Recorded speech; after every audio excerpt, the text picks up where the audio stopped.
Welcome back to The Breakfast Show. Yes, of course, as we highlight to you the BN manifestos. Of course, we'll be following that one since we won the general election. Duh.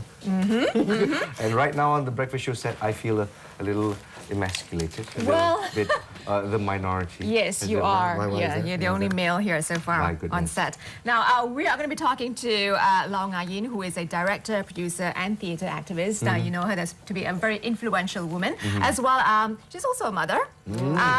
Yasmin Rashid, another mother, but also environmentalist, co-founder, and president of Eco Nights. Exactly. Now, ladies, we're going to be talking about the manifesto. Excellent. Yes. Are you guys happy with the results? And of course, maybe post GE Blues, a lot of people, if you read your Facebook timelines, there are mixed reactions from the public. What are your thoughts, Nayan? Well, for me, I desperately need my manicures done.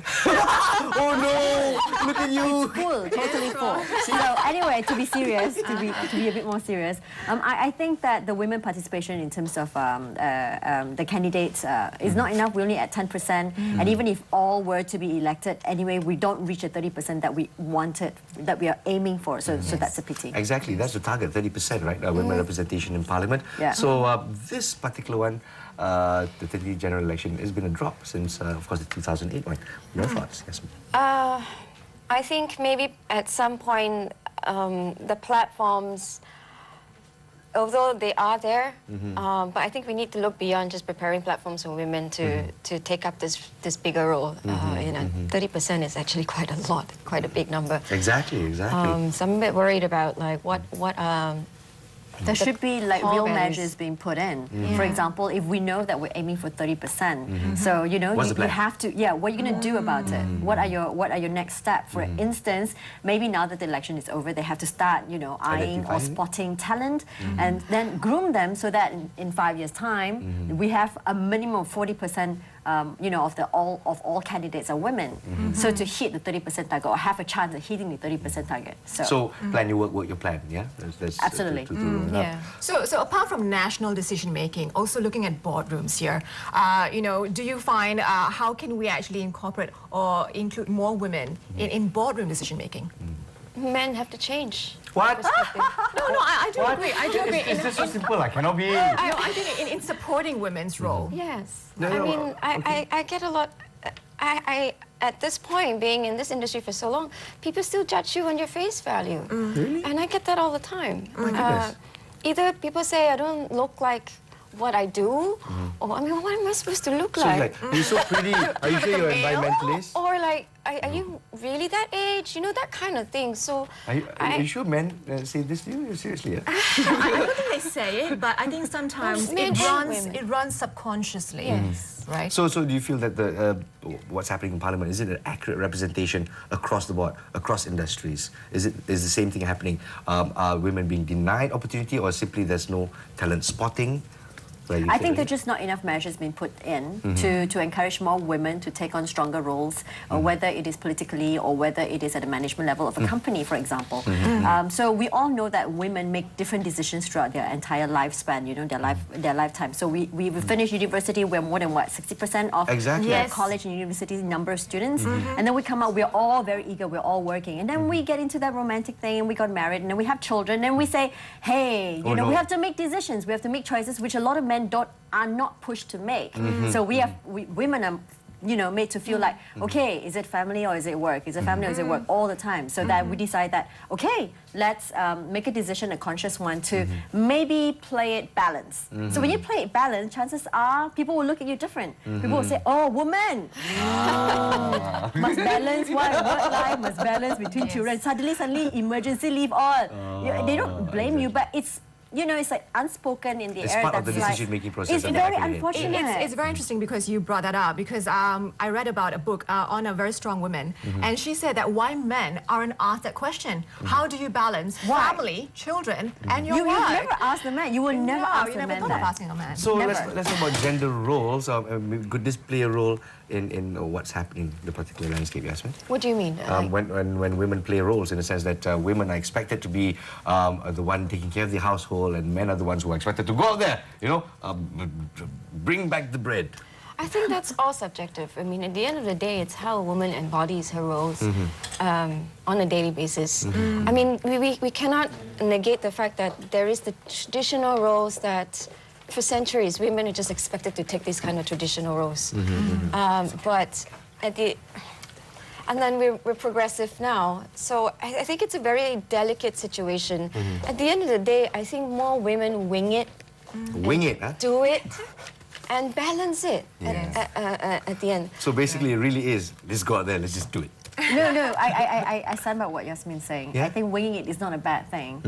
I think women just have to be more empowered to do it. And to be honest, between a man and a woman's decision to sort of like go out there and do it, that woman has to be a lot more empowered than men. That is true. It takes a lot more guts to do that. The support that we need to have before we make that decision is a lot more. But all the women always stick together when go, so No, that's a good thing. No, okay, is this a misconception? No, that's a very gender-biased remark. Really, but women always come together, you know. No. It's not feminism. Please enlighten me. No, please, Feminism, really, I think. And we hate men who end a conversation like that. Oh, you know, when women come together, this is what's going to happen. Because men have their boys' circle and their boys' club too, don't they? You know, when boys speak. But you know, let's not turn this into a gender debate, really. See, I told you I was outnumbered on this. We're actually supposed to be talking about how to make this better for women. Participation at all levels, to be honest.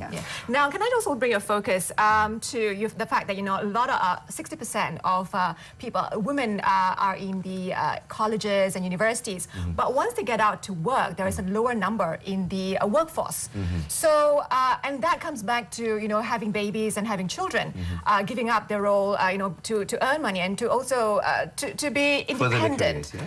And that's due to the fact that, you know, we have a lot less childcare centers, and, you know, childcare issues become something overbearing. So there is part of the manifesto opening 1 Malaysia daycare centers in all GLCs and government offices. Viable? I see cynical smiles. No, that's not cynical. Oh, no. Because when you say 1 Malaysia something, then you kind of you're reminded of the 1 Malaysia products on shelves. So you know you have that. So how would the childcare look like? See?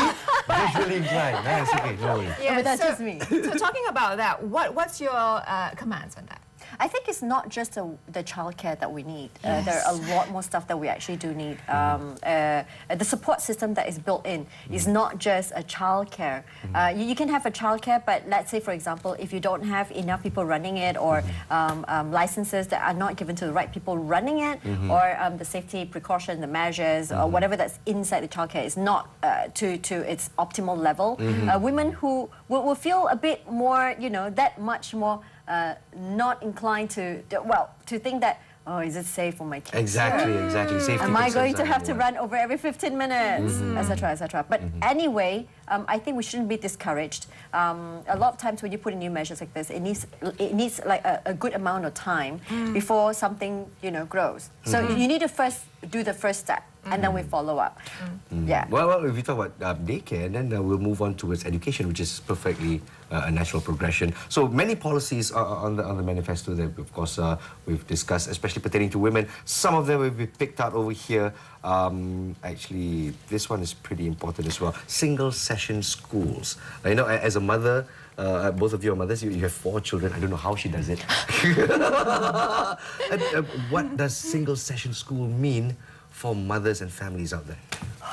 Few, right? Yes. It just means that you spend more time with your kid after lunch. I mean, when isn't it longer single session though? Yes, it'll end at 3 o'clock, 3 p.m. Oh, I'm fine with it. That means I could actually juggle more things in between. But I think in general, all education systems should be generalized to a certain extent, so that you can plan and measure what to do post, you know, from school. I mean, I fully support that. What it's been written in the manifesto, as long as we're able to do it properly. Exactly. What are the issues you think will stand out? Like, for example, do we really have the manpower, the teaching capabilities to do that? You know, expanding it is one, but doing quality stuff is another. Because you do then realize that we're taking time away from, say, a lot of parents are sending their children to extracurricular and also sending their kids to tuition. So no more violin tuition, no more taekwondo. So when you end the school later, so it cuts short you know, the time for these children to do other stuff, which could benefit them, you know, and make them more holistic. So now, if you're expanding the single school session, what are you doing with the extra time? Are you adding more a holistic approach? Yeah. So if you're educational benefit of it, Yes. I mean, like post 1 o'clock, that extra 2 hours, what is it? Something that will enrich them further? Well, part of it is So it's the Etiquette, curriculum maybe activities, right. discipline. I don't know. Well, Ngayin, are you kind of disappointed that performing arts is not part of that? Oh, we will make it. Yes. Oh, no. It's something that I would definitely fight to bring it in. I mean, I think that's very basic. Arts in education is something that is really mandatory and necessary, and it's a basic right of any child, to be really honest. And also a good benchmark of civilization. Actually. Yeah, and this is one country that has been without arts in education for a long, long time. So I think it's about time that we re-inject arts into education. Very so good. Make it a very something we will lobby for. We should put you in the holistic cabinet. and That's for sure. balanced children, right? Yeah. Okay. All right, let's go to safety and security as well. Of course, Yes. for women, it's probably number one. Two particular points in the manifesto that we want to concentrate on is, of course, the safe cam system, CCTVs all over hotspots, crime hotspots. Yes. And 50,000 volunteer policemen. The question is that enough for women facing the dangers of today's society? Yes, ma'am. I don't think enforcement is truly a solution for this. Safety is everyone's responsibility. I think we should focus on what makes someone, or what are the measures that can actually, prevention measures to a large extent. Having extra 50,000 people there may not be at the right time, at the right moment to do anything. I feel it would be a waste of resource. So what would you suggest that would make better? Just in terms of the facilities that where these incidences may happen, maybe better surveillance. Of course, I'm always for stricter penalties. Whoever gets caught for doing this should be really, really punished well according to law. Then hopefully there will be some kind of fear, some kind of deterrence, you know, for the next incidents. Well, surveillance is there already, of course, with the safe cam system. Of course, cameras everywhere in hot spots where crime is rampant. But as Yasmin said earlier, maybe it's the policies that need to be revamped a little bit. Maybe what are some of the policies that you feel should be pushed forward? I think, aside from it being that safety issue, it's everybody's right. So it's something that we should start at the very beginning. So, for example, we should make sure that the perpetrators of crime against women are deterred from the very beginning. Stiffer penalties. Very much like rape. You know, don't make it so difficult for the women. There are a lot more of this little stuff that the process as well, right? Exactly. To give women more dignity. Yes. Also, now there is the concern that when it comes to violence and crime, women are easy target. You know, now we talk about snatch theft. Women are, you know, majority. I have to admit, the big targets. Also, Older you know, ladies too. Yes. So in terms of surveillance cameras, that's a pretty good idea. Would you say that? Yes, definitely. And how the surveillance cameras link up to some sort of who system. does it link up to? Yes. And what is the action that, you know, that guarantees immediate reaction? Is there something that, let's say, I see something not happening, not right, something will beep, something will ring, I don't know, an immediate action and not, 5 minutes later I come. So it's not just about prevention, it's about putting tools at the very beginning so that it doesn't even happen in the first place. There is one that's brought up in the manifesto as well, that you can actually have a one push button on your phone. A panic button, yeah. Yes, that links up to a enforcement unit. So for Let's try quicker- it. Joe. That's right. See, she's all for women action. Let's do it now. Family got Let's app, try it. it. Yes, let's try it. I mean, that's the whole point. Yeah. I've actually seen a big panic button in a parking lot somewhere in KL before. Yes, there are several actually. It made me dealers. panic. I was like, oh no, I need to remember where it is now. I see. Right. Is But I this- mean, it's good. I thought, like, you know, it was a big red round button and, you know, somewhat easy to spot. Well, so far with all these new policies, there's some speculation, of course, as to whether how effective it will be. I suppose there's nothing else to do but give it a go, right? There you go. And as you say, to ensure the quality of it, the delivery of it, and so that we can have a peace of mind in terms of education. How quality can the education be, right? Or the teachers. And the other part is, you know, when we talk about women's participation, you know, to have better as to Roadmap. policies, a do roadmap it. in You know, do it place. from the very beginning, where you could actually already put in measures to make it work. I'm convinced. I'm convinced. Nguyen for president.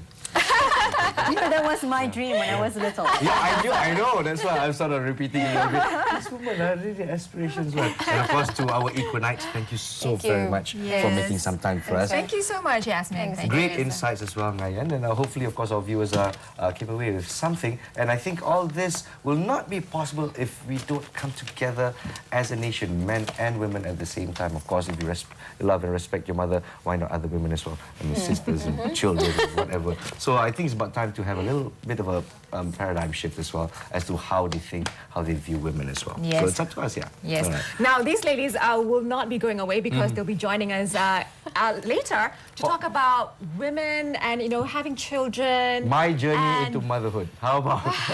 Yeah, in conjunction with Mother's Day. Why not? Take that title away. Yes, can you hear my ovaries ticking? We'll be back right here on The Breakfast Show. But of course, stick with us because coming up, take a look.